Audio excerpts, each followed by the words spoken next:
Hey, how's it going, folks? Today I got another little video on Zeroshell. How would you like to secure your network so that everything is safer than a normal router?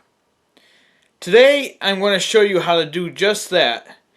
And on a little tidbit I found with Zeroshell is how to block advertising.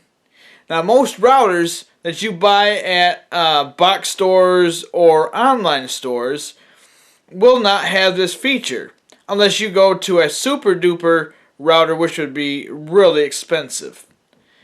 So most of these circuit board routers do not have as much power. And let me show you these routers that I've got. Actually, I got one here on my table. And it's a good router, but it's not the best. And if I were to rate routers and power-wise, Zeroshell would be up there with number one. So let me show you my circuit board router. So this is my TP-Link load balancing router. It's a nice router. I have no complaints about it. It's worked good for a long time. And actually, this router that I have, this one is my backup. I have another one that's actually in use right now, but it just does not have the capabilities of blocking things. By default, everything is blocked on that router, but it does not block certain things like advertising and other ports like Zeroshell will do. And I cannot remember the documentation that I read about this, but whoever put it up about Zeroshell really had it wrong. I mean, he had it right, but he had it wrong. And I know that sounds kind of weird, but what happened was that I was shutting down these ports, and I was absolutely shutting down services in my network. So I'm going to show you the do's and don'ts on how to set your firewall up and how to block ads. So stick around, and I'll show you that right now on my screen. So first off, log into your router. Now here on this pane right here, we want to go right down to Firewall. And let me see here. Security. So go down to Security and Firewall. So now right now, my firewall has nothing in it whatsoever. And I'm going to use this cheat sheet that I've got here. I'm not going to leave it up long because I don't want to bore people to death. But these are some of the ports that we are going to be blocking today that are advertising ports. So the other thing that you can do is, let me see here. Here is the other list of all the ports that are on your network. And you can use these to block anything that you want on your modem. So there's a long list here. And if you want to see this and slow it down, I just suggest that you pause the video and then write these numbers down. And I haven't really tried all these, but I do know that you want to keep some ports open so you can actually have internet access. And let's see here, how much farther here? And these are UDP and TCP ports. So you might, I know with Zeroshell you'll have to write or enter the one number 2 times to get it to be blocked or to allow it. So that's that list. So how do we get all this stuff together? And how do we block ports and open ports? If you're running a server, and I don't know why it's out in this router section here, but you click virtual server, and so I got a couple of things here, and all you have to do is put your input, and it's kind of like what's right here. I got input 1, which is ETH01, and ETH02, which are my 2 modems on my router. And you just put your IP address of your server. And I don't know why it says remote IP, and it just doesn't make a whole lot of sense to me. It would have been just easier to say server IP address, or PC or computer IP address. Anyhow, we don't really need to go through that because it's very easy. You just hit the plus sign and you just add it in. Anyways, let me get back to what I was working on here. So to get the firewall rules added, just click add, and here we have what it's called forwarding. And the thing that you need is, now I'm not sure about the input really, but the output you need. And you don't need anything with the source IP or the destination IP. I didn't try it, so I'm not going to go there. I mean, I know that you can do that for advanced settings, but for what I'm going to do here with keeping your internet safer, all you need is this, and drop it down to ETH1 or whatever your modem is residing on. So I have ETH1 and ETH02 for internet. I'm only going to use ETH1. Now, on let me get my other cheat sheet here, and so I can see what I'm doing. So I'm going to show you how to get this thing set up. So what I've done, now I don't use the all here. I use the TCP, and then I tell it, block. You could have drop, reject, and I don't think I'd use these two. You can try whatever you want. This is just try and decide kind of a thing. But I think drop and reject are basically the same thing. I don't see a difference really. So you got your source port and destination port and all the rest of the stuff, and you're like, what do I do now?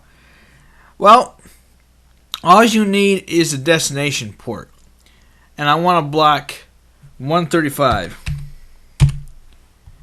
and then I'm just going to hit confirm, and then I'm not going to save it just yet because I'm going to make another rule. I'm going to click add. Let me get my box over here. I know I'm kind of doing this backwards, but I just kind of coming in and just doing it. So now I want to click on UDP. Now I need to set the port over here as 135. Then click confirm, and you're all set. Now you're not all set, really. This is going to take quite a bit of time to do, because I've got a huge list full of ports that I've got to do, and I've got to do it on both interconnections. So if you have two modems, you need to do this 2 times. If there's an easier way to do it, which I wish, then I would do it, but you have to set each modem, each card. Now I would not do your network. This is what this one feller did, and I made a mess out of all my my network because of what I did and following his directions. So what I did is I told the thing where I wanted to block, and then I went up, I can't really remember, I think it was this one or something like that, and I said I want 90, and then I blocked the ports, and I kept adding these different ports, and I basically shut down my entire network because of bad directions. Well, you can try it, but I don't recommend it. All I'm really concerned about is blocking things on the internet. So this is the side that you want to block things on the internet. So we can do a test here. I'm going to just remove these ports, and we're going to do a just a test on a couple of weather sites that I found. One was really bad, and it was not that much difference, but it did make an effect on other websites having those other ports blocked. Let me get my document up here. So this is my list that I made before actually doing this shooting. Is at the 16 seconds for the Weather Channel, which was no ports blocked, and 3 minutes for the Weather Underground website. And then when it was blocked, it was 12 seconds for the Weather Channel and 2 minutes and 16 seconds for the Weather Underground. So if you want to see that is actually working, I'm going to come over to my virtual machine and bring that over.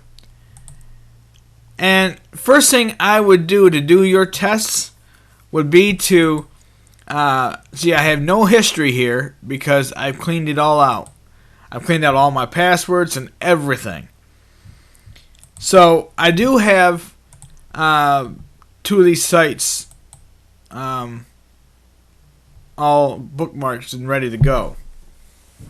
So I can tell what the weather is. So this is the Weather Channel. And that booted up really quick. And I don't mean booted, but loaded into the browser.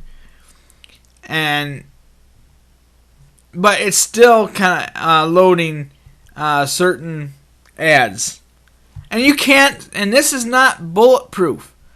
I don't know if I said that before or not, but there are just some things you just cannot stop. And Google Ad Services is one of those animals that I cannot stop. And you might. I don't know. Maybe if you block more ports, you'd have to just try it. So this one right here is going to just keep loading and loading and loading. And we can sit here all day waiting for this crappy website to load. And I don't know. I know with my internet, it's super fast now. I've got 110 megabits down and 11 up. So there's nothing wrong with my internet. And when I did this setup before, it was on 3 DSL lines. And I could see a vast improvement. So if you're on DSL or cable internet, whatever internet that you've got, it can, by blocking ports, you can improve your speed and security. So that's going to take forever to finally load. Well, finally it's loaded, but it's took quite a long time for it to do its thing. Anyhow, I'm going to blow its brains again. I'm going to clean the history out of the browser, and I'm going to exit it. I don't know why exiting helps clean out your browser. So I'm going to pause for right now, and I'm going to load up all of these ports. Not all of these really, but I don't have enough time today to do that or try all this stuff. But I'm going to tell you some things once I get everything loaded, what to stay away from, what to keep open so you have internet. And I'll tell you right off the bat right now, you want port 80 and 443. You don't want to block those or you will have no internet. Anyhow, let me get back, and I'll get back with you in a few minutes. Alright, so I've got all of my rules in my router on my firewall section here. I got a truckload because I've got 2 modems. So, if you're asking me, how do I know it works? Well, we're going to try some tests here. And I'm going to go down to my weather station website and see how fast it boots up or loads into the browser. If you're going to pick over my language, go ahead. But anyhow,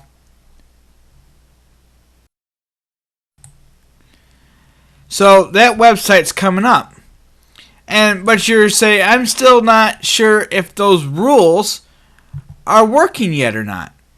So I'm going to try my other website that was really slow and see what comes up.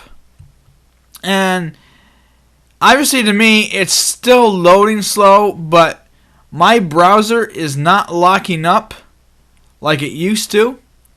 Now yes, given that it's a virtual computer, there is a little slowness to it compared to a regular machine.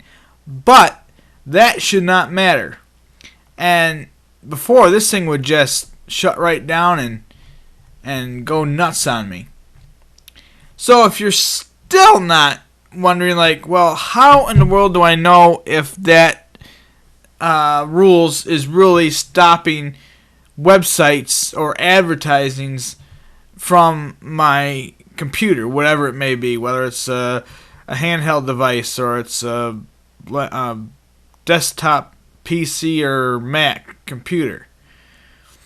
Well, I'm going to show you, because this website has a truckload of ads, and like I've said before, you cannot stop the Google AdSense, but you can stop other ads. Now see, this used to be filled up with ads right here up at the top. And if I scroll down the page, look how much space there is between the top and the bottom. Absolutely gone. And of course there's some ads that they've built themselves. And you can't stop those. Like, something like this or the Google AdSense. But other than that, it's pretty good. And it's faster. I mean, I haven't had this browser lock up since I installed this stuff. Put the rules in my router. Now, for some reason, it's kind of lagging, but alright. So, and let's see here. Well, it did bring in one Google, but before there would be more than that around here. So this is Google AdSense. So I can't, but it took forever for it to load, and that's because my router over on the other side here is helping to protect my network and is blocking the internet side, not the internal side of the network. So we know that's working, but if you're still like, well, I want to see for sure. So I'm going to just do another tab, and I've got a rule down here that's off. And it's an advanced rule, and I'm going to just click change just to show you what I've done, because this is a little bit more advanced of what you can do with a router. But let me see, where's my mover? Alright, so the input is my VLAN or network card, and then the output is the modem, whatever modem you have, whether it's on Ethernet 1 or Ethernet 2.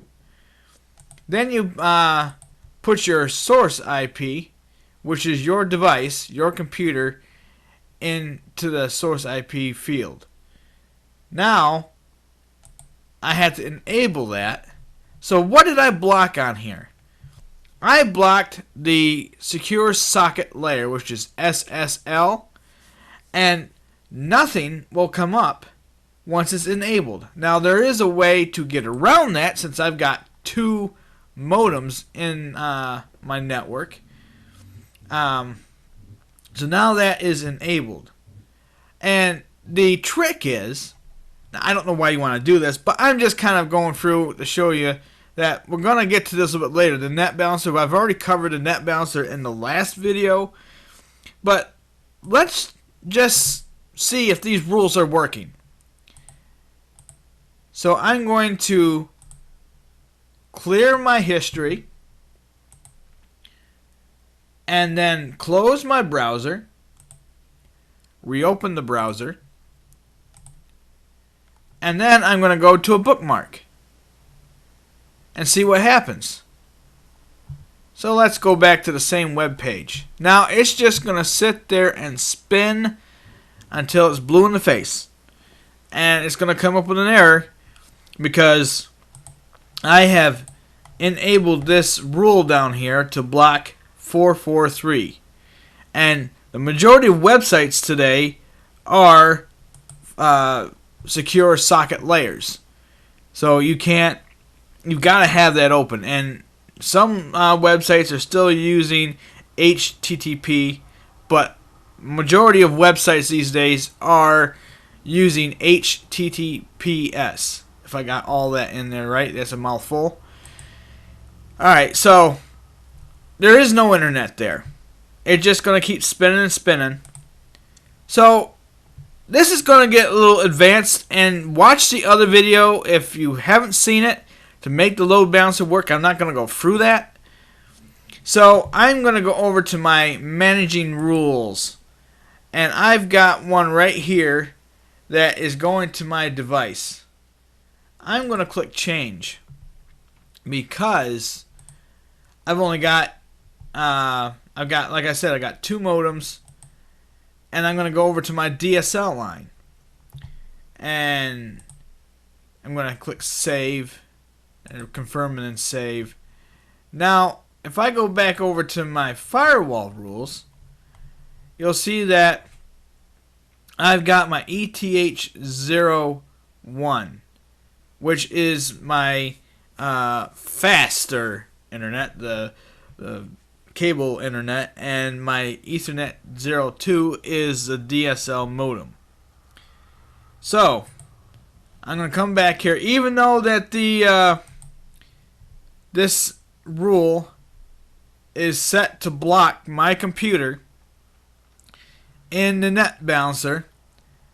I've got it set up so that it will continue to work, and you'll see that it has internet now when I go to that same website, although the same rules apply to block ads on the secondary line as well as the first one. So there is the weather website coming back up, totally bypassed the rules in the firewall. So I would have to come back to my rules and then click edit or change. I don't know why they just didn't say edit. And then tell it that I want it to go to Ethernet 2. And that's all you have to do to make that rule effective on that line. Or you can make a separate rule so that you have, modem 1 and modem 2 blocked. And this is going to be another whole video about the keeping your internal network safe and how to keep other people out of other things on your network so they can't just access the IP address. So that's a whole nother video. So anyways, I'm going to change back my computer to the one that I want. And let's see here. Okay. So I'm going to take it back to the cable modem. And then my firewall, I'm going to shut that one off so we have internet. So basically that's how you block ports on your computer. Or at least not on your computer, excuse me. That's how you block ports on your modem so that people can't get in. Now, most routers, like I've said, cannot do that except for Zeroshell. And you can go crazy with putting these ports in. I can't find my other list right now, but with putting all these ports in and then making everything work so it's faster. So whether you're on DSL, like I am still on DSL, and cable, the internet will just go faster. So that's how you set up your Zeroshell to block certain ports on your internet. and it works very well for me. And I highly suggest that you can play with it and see how it works for you, and just add those other ports. And if you don't know all the ports, I can't put all those in the description on YouTube here, but you can look up standard network protocols and ports on the internet, and then that way you'll get a list of what all the ports are. That's how I got them to block them on your modem side. And I'm going to get into more details on other videos about other advanced features. And I'm not really sure if it's advanced, but it's just things that you can do that's different that you can't do on these bought routers. And especially home routers, or even like the small business routers that you are for, like, you get from the box stores, or, well, you won't really get business routers from the box stores, but like Amazon you can, and eBay. So I hope that helps you, and if you have any questions or need some help, please feel free to leave a comment in the comment section, and get a hold of me on Facebook if you would like, if you have Facebook. And I'll see you the next time on Pushing Technology to the Limit. Have a great day.